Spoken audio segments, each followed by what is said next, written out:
All right, when we left the biblical accounts of Abraham here a few weeks ago, we left an account that was focused primarily on him.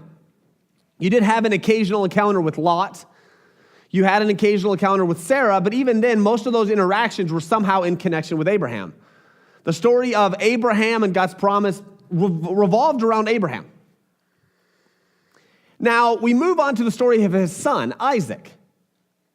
And from a biblical perspective, compared to Abraham, Isaac's account is lame.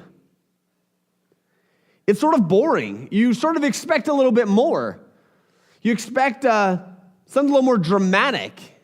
I mean, like with Abraham, the story of Abraham built up into this mighty triumph of faith as Abraham has his son Isaac on an altar about to kill him, and Abraham is fully trusting in God. I mean, that builds. And then when you get to Isaac, you're sort of like, huh. This is the relation between Isaac and God's promise is sort of trumped by the bitter rivalry of his two sons, two twin sons named Jacob and Esau. According to God, these two brothers would be locked in a dangerous battle of dominance, one which started in the womb of Isaac's wife, Rebekah. It would play out in an unlikely way. The stronger brother would end up serving the weaker brother. This conflict stretched out across years of trickery, deceit, hidden agendas, and dueling parents. The result is a power struggle, a divided marriage, attempted murder, and financial swindling. And this all takes place right around Genesis 25 through Genesis chapter 28. I would encourage you, since we're sort of jumping into this, I would encourage you, we're going to spend 2 weeks on this account. I would encourage you, after you guys head home, read Genesis 25 to 28, and you guys will see what I mean. So read Genesis 25 through 28. So many portions in Genesis, they have to be taken as a block and not in isolated random chapters that we take out. And this is one of those where, we took out last week, we talked about Isaac. That was a little portion we could take out. But that sort of, it fits between, that's a parenthesis in the large scale story of what's going on with Isaac, Rebekah, Jacob, and Esau.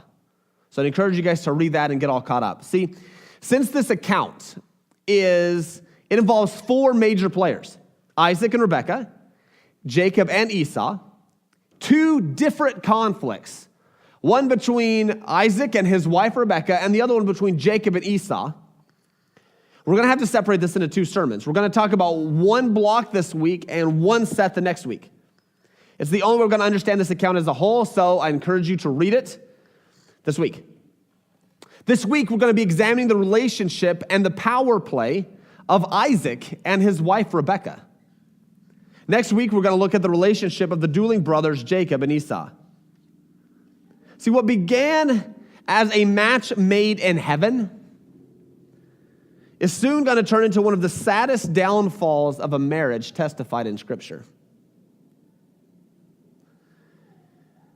So Rebekah and Isaac, you couldn't have asked for a more picture-perfect marriage. You just had, it's one of those with, I remember as a high school boy and as a college-age kid, I was determined that I would find the love of my life, okay?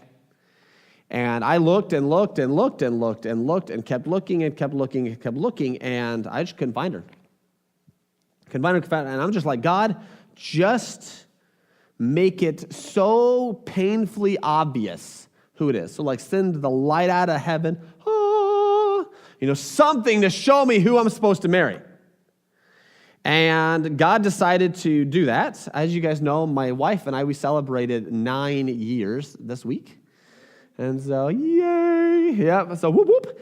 So we're excited. That's really cool. What's really fun about this story is he sort of did make it a match made in heaven because I had procrastinated on my homework. And I needed someone it was one of those homework projects, don't know why we had this in college, but it was one of those homework projects where I had to create an entire file account of illustrations I would theoretically use in any sort of speaking or preaching opportunities. So, like any good person, I waited until the last night to do this.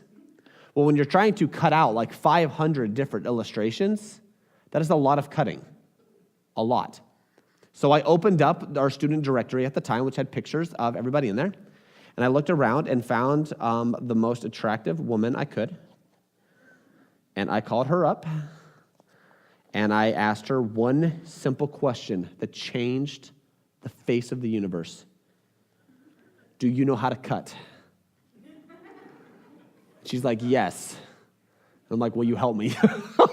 Cut. And she, for some crazy reason, she said yes. And now we have 3 kids. So just so you know, we can start with one simple, weird question. One, do you know how to cut? So we have, this one was, I don't know, a little crazier than mine. See, Abraham had a son, Isaac. And Abraham needed to set up and arrange a marriage for Isaac. And so he asked a servant to go up north and find a woman for my son, for my son Isaac. And the servant went up there and he pretty much stood outside a city and was like, Lord, help. I have no idea what I'm doing. And then here comes this poor girl who comes out named Rebecca, and he asked a question. Do you know how to pour water? She said yes, and she pretty much poured water for him and the camels, which we said was a lot. So that's pretty much the start of this marriage. It is a match made in heaven. God's like, and here she is. Boom, piece of cake, nice and simple. Then they meet each other. Life is bliss. It is amazing. We really think, hey, this is great. This is a match made in heaven. See, look at Genesis chapter 25, verse 19. 25, verse 19. These are the generations of Isaac, Abraham's son. Abraham fathered Isaac, and Isaac was 40 years old when he took Rebekah, the daughter of Bethuel, the Aramean of Paddan Aram, the sister of Laban, Aramean, to be his wife. And Isaac prayed to the Lord for his wife because she was barren. And the Lord granted his prayer, and Rebekah, his wife, conceived. We'll actually see later as you read through, she was barren for 20 years. They could not have a kid. They responded a lot differently than Abraham and Sarah responded. If you guys remember, Sarah sort of panicked when there wasn't any children. Whole lot of complications, whole lot of problems. You have Hagar and you have Ishmael, and it was just a convoluted mess. All we're given of this is she wasn't able to conceive. Isaac was fully confident she would. Isaac prayed for 20 years. Talk about a foundation of faith. Really good, high-end start. I mean, things are looking good. You have a match made in heaven. For 20 years, they faithfully pray. And boom, God has answered his prayer. It can't go any higher than this for the family. Well, actually, things start tail spinning. We're going to see why. So we have that. He was also the only monogamous father of Israel. Out of Abraham, Isaac, and Jacob. Abraham had multiple wives and concubines and other weird things. And Isaac had one. And then Jacob had 2 wives. So from the standpoint of, sounds pretty high, doesn't it? This is somebody reputable. This is someone you can look at. Now, it gets a little interesting because if in Genesis chapter 27, verse 1 and 10, you have this insane account of massive deceit. See, Isaac was old. Verse 1, his eyes were dim so that he could not see. He called Esau, his older son, and said to him, my son, and he answered, here am I. He said, I'm old. I do not know the days of my death. Now then, take your weapons, your quiver, and your bows, and go out to the field and hunt game for me and prepare for me delicious food, such as I love, and bring it to me so that I may eat, that my soul may bless you before I die. Now Rebekah was listening when Isaac spoke to his son Esau. So when Esau went to the field to hunt for game and bring it, Rebekah said to her son Jacob, I heard your father speak to your brother Esau. Bring me game and prepare for me delicious food that I may eat it and bless you. Now therefore, verse 8, now therefore, my son, obey my voice as I command you. Go to the flock and bring me 2 good young goats so that I may prepare from them delicious food for your father, such as he loves, and you shall bring it to your father to eat, so that he may bless you before he dies. That is straight manipulation and deceit. So something happened between high marriage, faithfully praying for my wife for 20 years, and then this. So much so. This is something I don't think you would catch it on a normal glance. I know I sure didn't. There's absolutely no mention of when Rebekah died. You're thinking, okay, what's the big deal about that?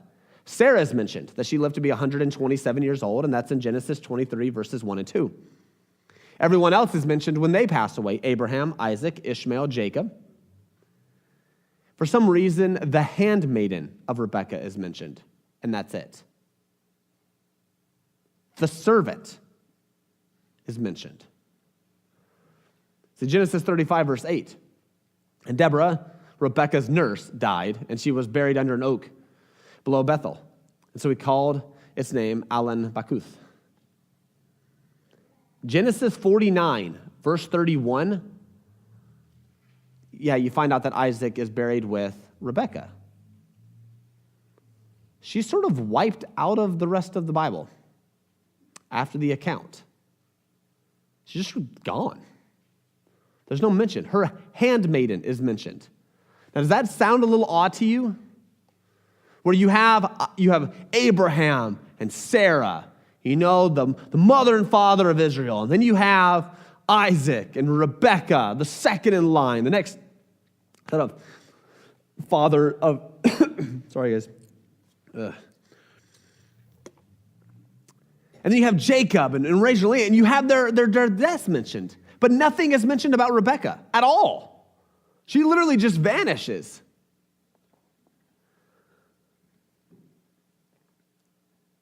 See, the tension got so bad between them that you ended up at the end, there was every account to them at the end were lies and deceit to one another. Their marriage had fallen apart. It seems to be over the birth and the conflict of Jacob and Esau. A successful marriage should not be defined by what you do for one another. A successful marriage is not how you responded to crisis or success of your children, which are things we usually attach to success. What we're going to find is a successful marriage is defined by 2 people submitting their hearts to God and agreeing to love each other as God has showed us. And what does this look like? And today we have 4 questions that come out of the story of Isaac and Rebekah. 4 questions. Now, as I bring these questions to you, I want to make one point. Oftentimes when counselors, or so to speak, experts on marriage, I don't know if you've ever read a self-help book, man, they make you think and look at your marriage like it is, like your marriage or your life like it's completely falling apart. They have to create a picture, and they make you start questioning if your marriage or if your life is even a success. And so if 2 of you consider, hey, I think our marriage is all right, we're on the right path, don't take these questions as, oh man, we've been doing it wrong this whole time. I'm so glad my pastor who's been married for 9 years is such an expert on this. So thankful. Because man, I didn't even see how messed up it is, okay? I'm not trying to do that. But there are times, though, in our marriage where we can look at it, and even in our relationships with other people, where just something seems off. And we don't quite know what it is. We're like, man, we're not clicking as well. Just something seems off. And so these questions are for those times where you can look at it and you're like, hey, okay, it's a question. Let's help through this. Because unless you guys are perfectly married to everybody, at times, I think our marriages probably look a little bit like Isaac and Rebekah's. Probably more so than we admit sometimes. I don't know if you guys have ever had kids, but kids just drive you insane. I'm serious, guys. Yeah, you guys have already been driven insane. You don't even know anymore. I have 3 girls. They're beautiful, wonderful, insane individuals. It's awesome. All right, so first question. All right, is your love guided by expectations or by unconditional love? That's the first question. Is your love guided by expectations or unconditional love? Now turn back to Genesis chapter 25, verse 21 through 28. Genesis 25, 21 through 28. The question is your love guided by expectations or unconditional love? Right after the Lord's proclamation about this coming battle between Rebekah's twins. Now, you might be like, what are you talking about? Just a few verses before is that we'll read it a little bit later. This is all going to make a whole lot more sense as you guys read it in one giant sitting. But there's this account where God just straight up says, hey, Rebekah, your sons are going to be fighting it out. It's just going to be crazy in there, okay? There's this ominous verse that just hangs over the entire account of Rebekah and Isaac. In verse 28. Look at verse 28.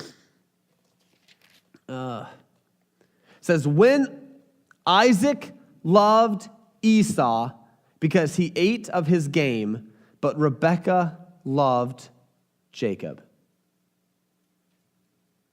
Isaac loved Esau because he ate of his game, but Rebekah loved Jacob. This is the Hebrew word for full, committed, unconditional love. You notice that the Hebrew word for that? This means love.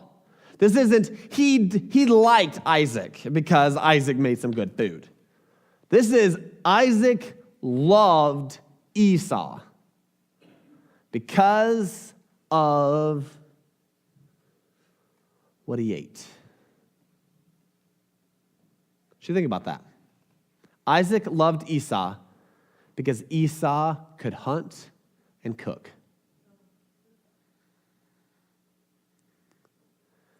I picture an incredibly wealthy guy who loves to eat. Loves to eat. He loved it when his son Esau would go and bring him food, the good stuff. And he had a well-defined palate. None of that cheap, scrawny deer. I want the good stuff. And he loved Esau because of that.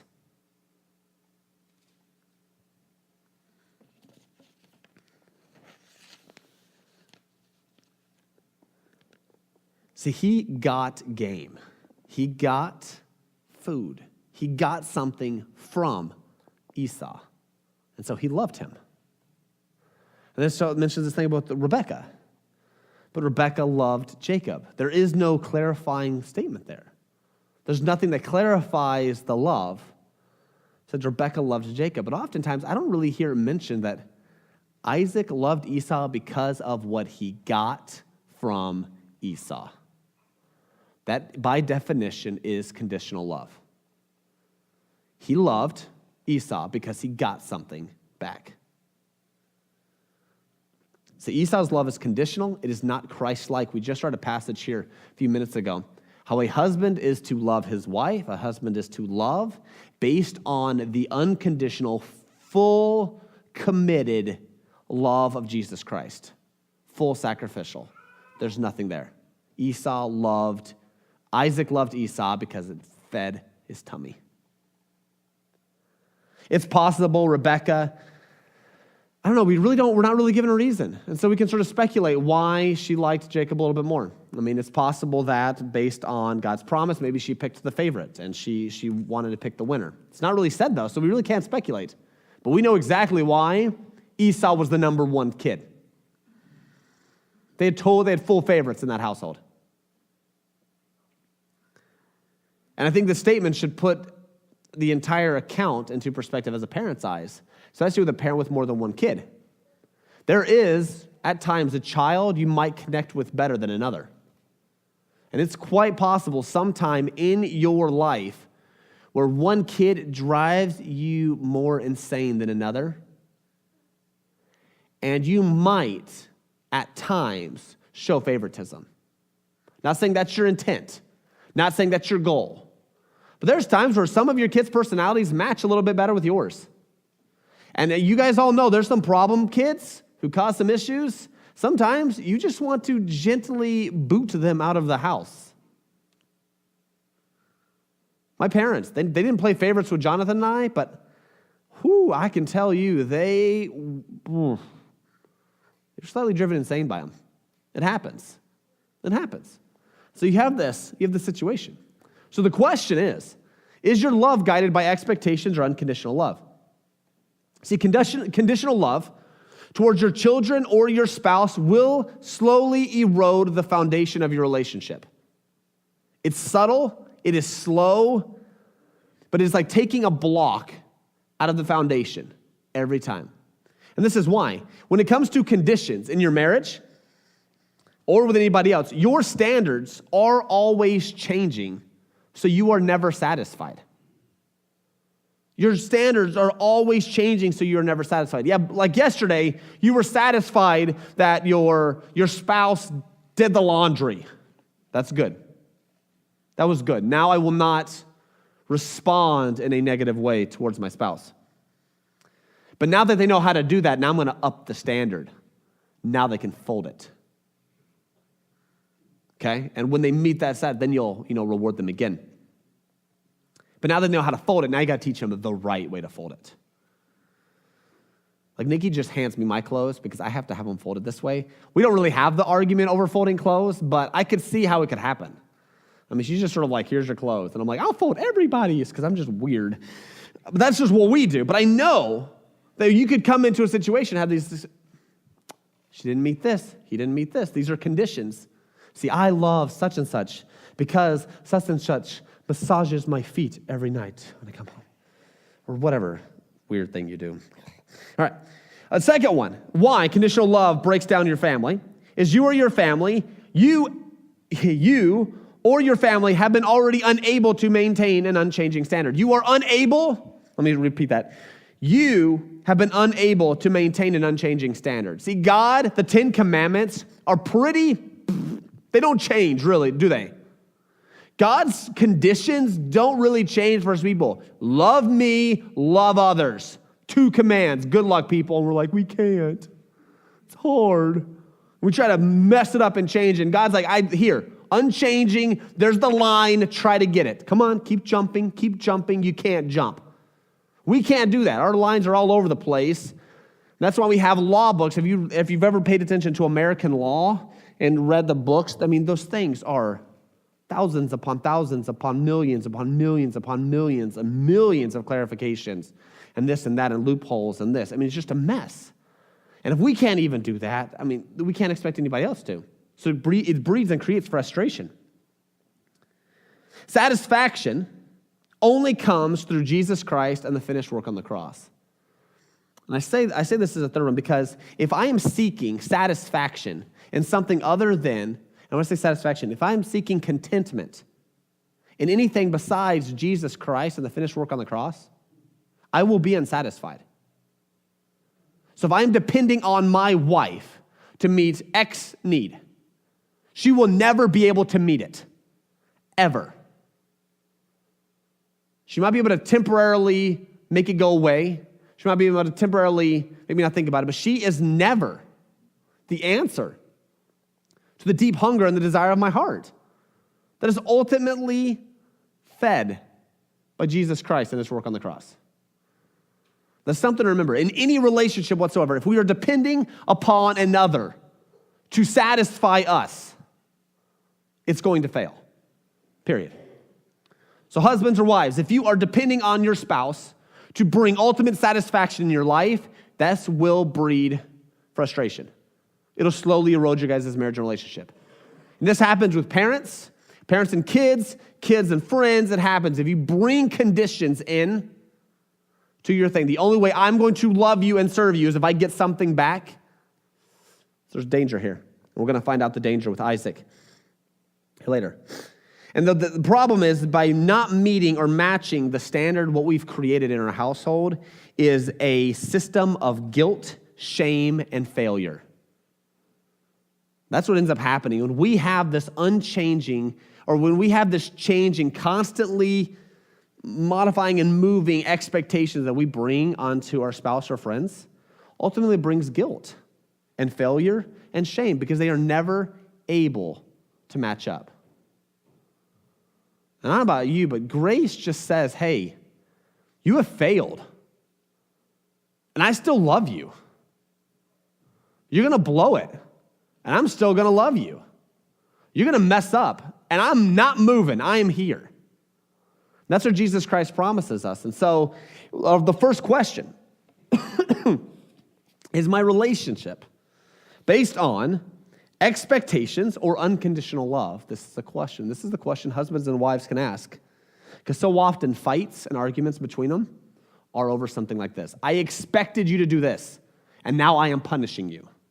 And sorry, spouses, there is no biblical support whatsoever to punish each other.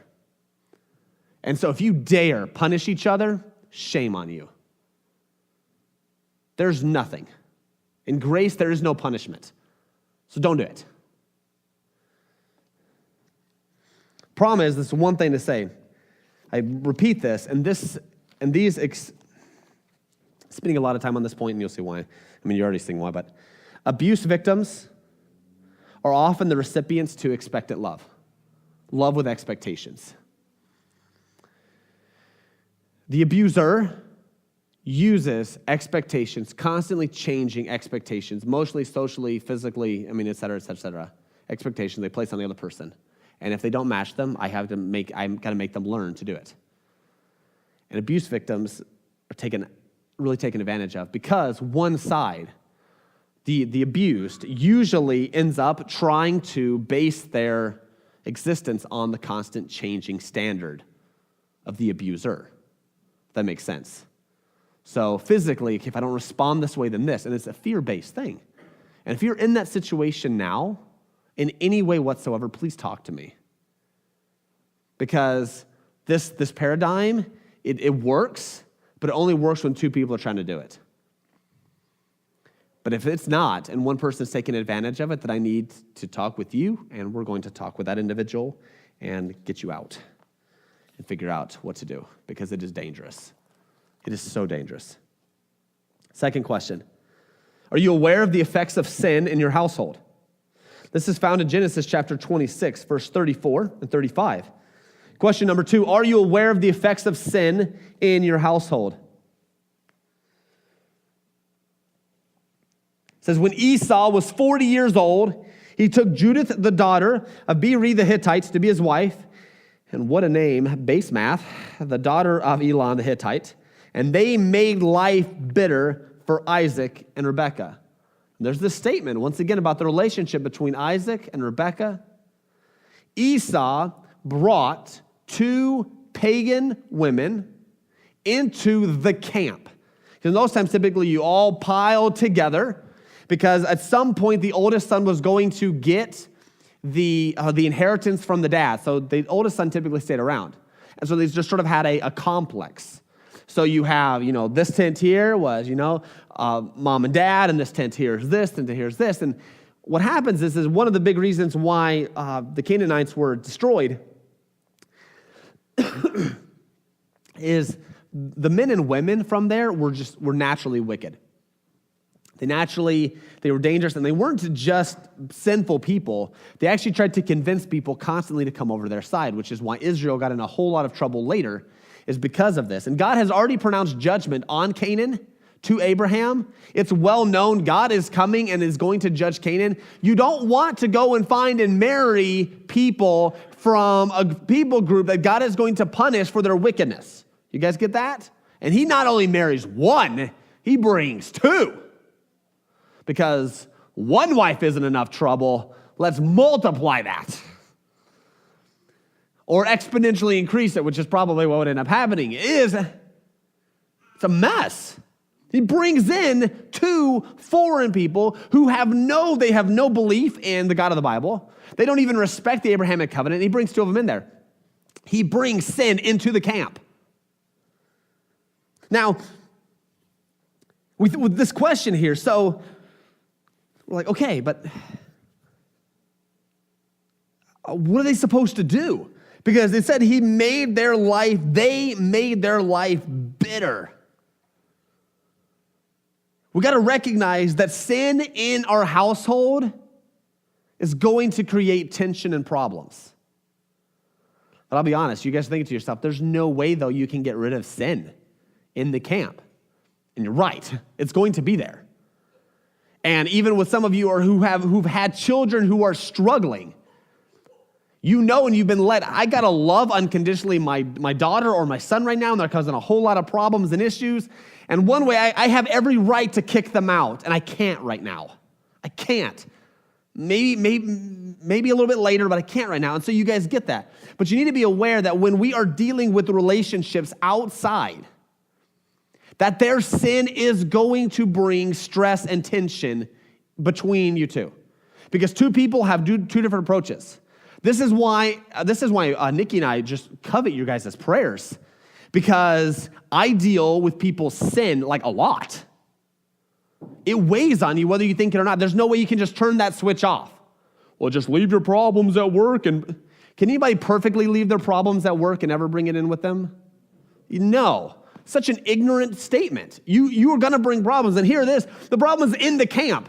You can't tell Esau, all right, I know you got married to him. You got to divorce both wives. That'll go over well. That's going to create problems in and of itself. Can you even do that? I mean, you have all these things. So you have now sin in the camp. And you've got to be able to admit it to one another. This might bring some tension between us. Let's make sure we work on it and focus and work together on it. So you have to ask this question, are you aware of the effects of sin in your household? Because it's possible that the tension between you and your spouse is actually the result of the sin of somebody else. Many of you have had that son or daughter that required extra effort.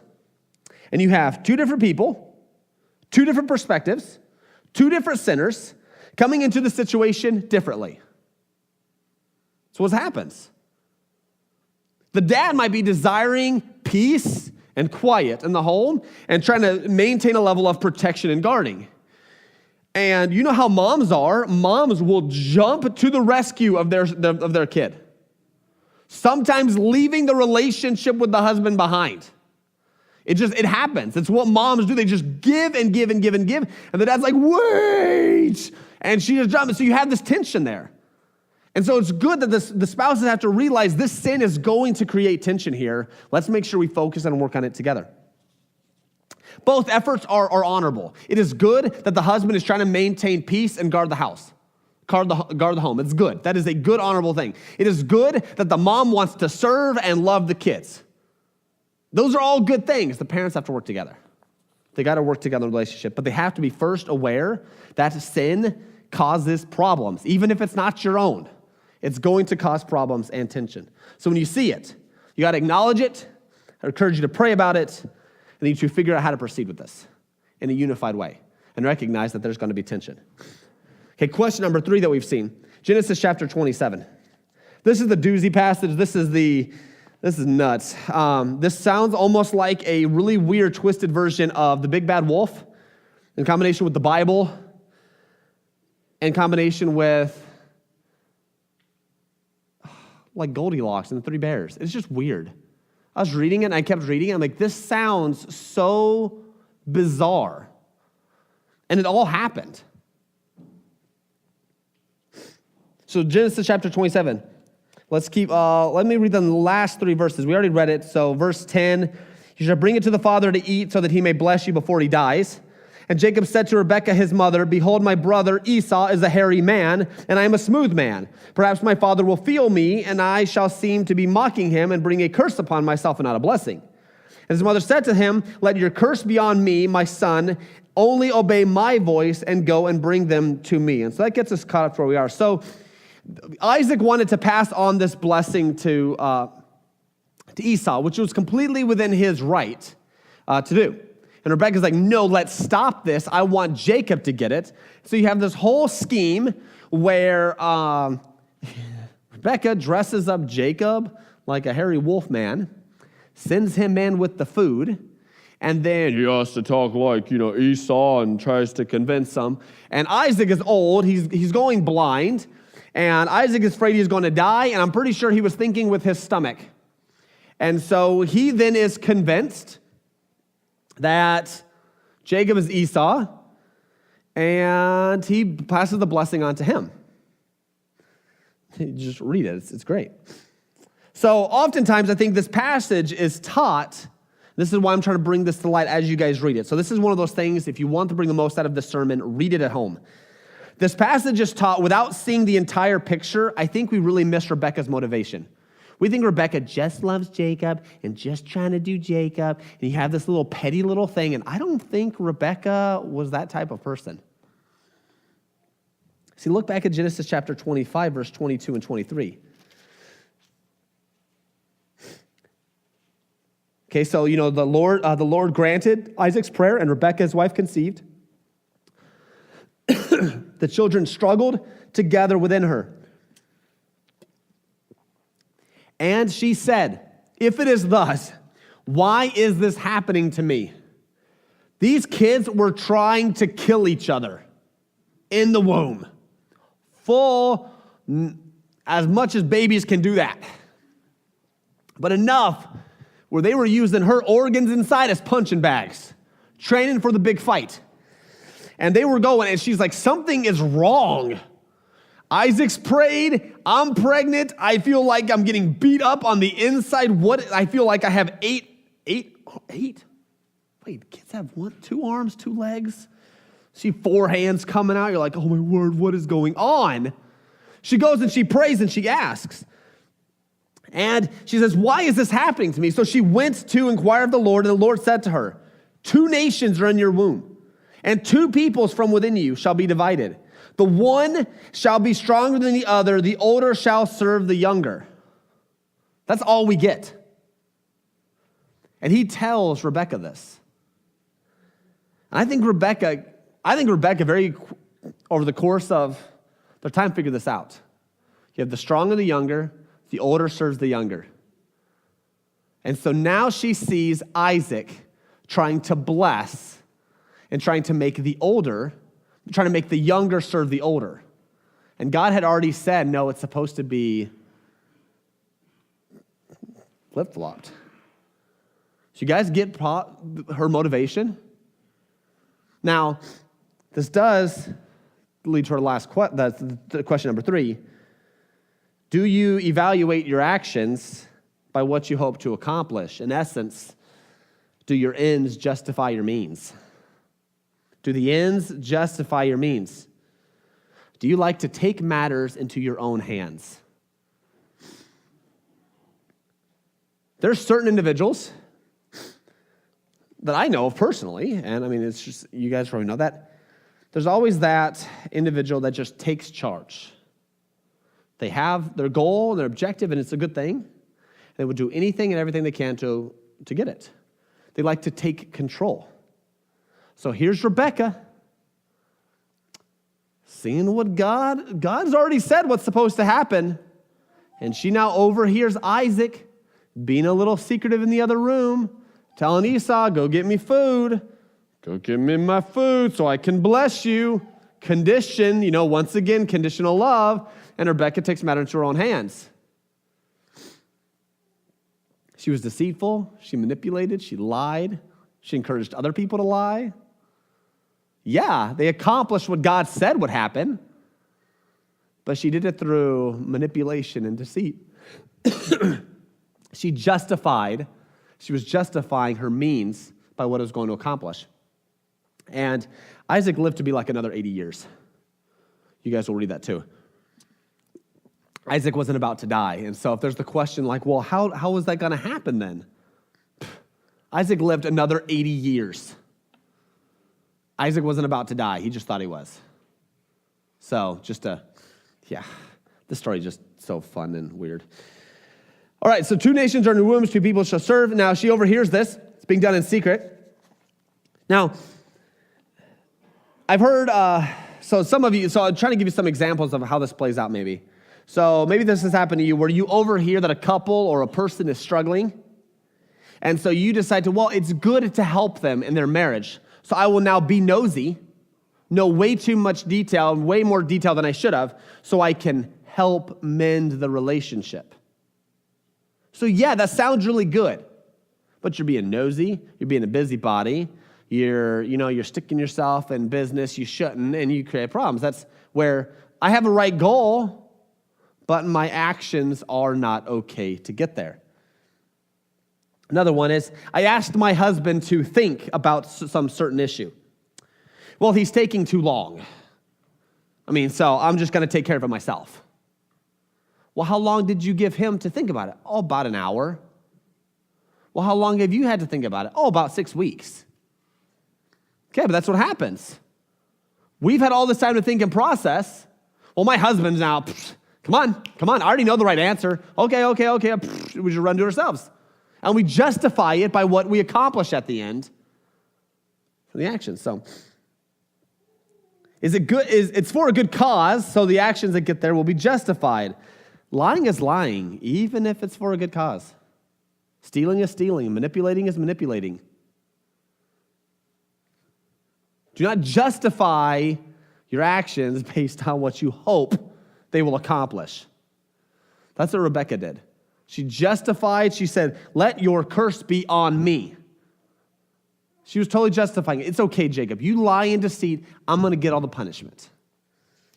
She justified her actions.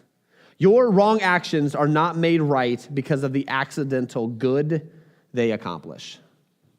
Do not let the ends justify the means in your relationship. And number 4, are your actions motivated by faith in God's promises? Also in Genesis chapter 27, which you'll see. Look at Genesis 27, verse 28 and 29. So Isaac begins to bless. He's completely tricked and fooled by Jacob and Rebekah's scheming. He says, see, the smell of my son is as the smell of the field that the Lord has blessed. May God give you of the dew of heaven and of the fatness of the earth and plenty of grain and wine. Let people serve you and nations bow down to you. Be Lord over your brothers. That is the opposite of what God said. He was planning on giving this to Esau. Esau, may you lord over your brothers. And may your mother's sons bow down to you. Who's the mother's son? Yeah, Jacob. Full intention. I think Isaac knew exactly what he was doing. Cursed be everyone who curses you, and blessed be everyone who blesses you, which is reminiscent of the Abrahamic covenant that we hear so often.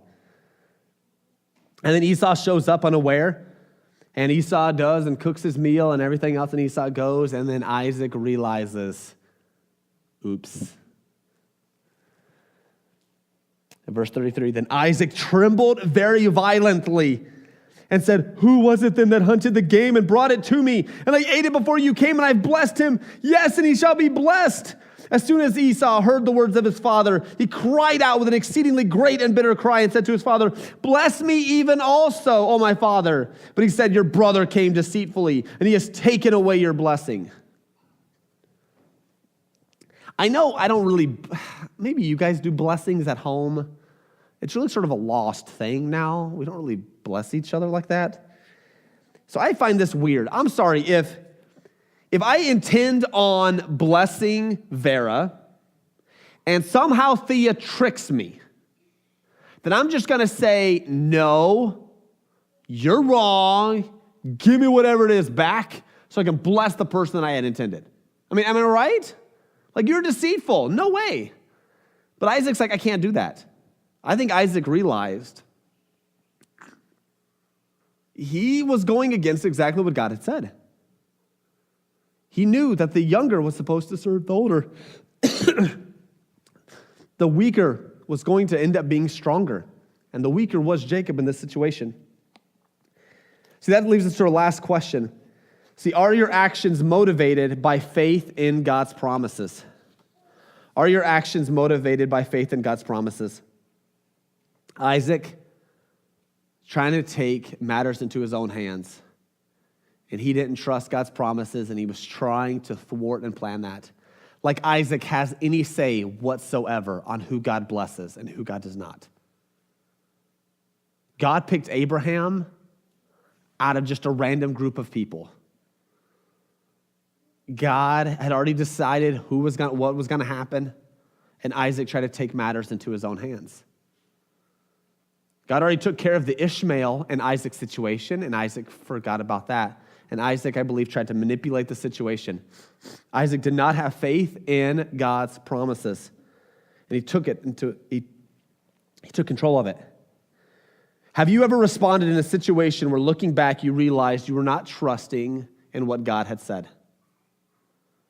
So often, in the midst of our fights and disagreements with spouses and those we love, it all has to do with, I'm not trusting God and what he said. And we panic, and we freak out. And we're like, oh, we're all going to die. And we just react, and we take it out on each other because we're not trusting. We don't have faith. See, faith or lack of faith in God and his word form the foundation in every decision we make. And when we begin to look at our life like every choice I make is in faith or out of faith in what God has said, it starts changing how we relate and interact with our spouse. Because she might be having a bad day or he might be having a bad day.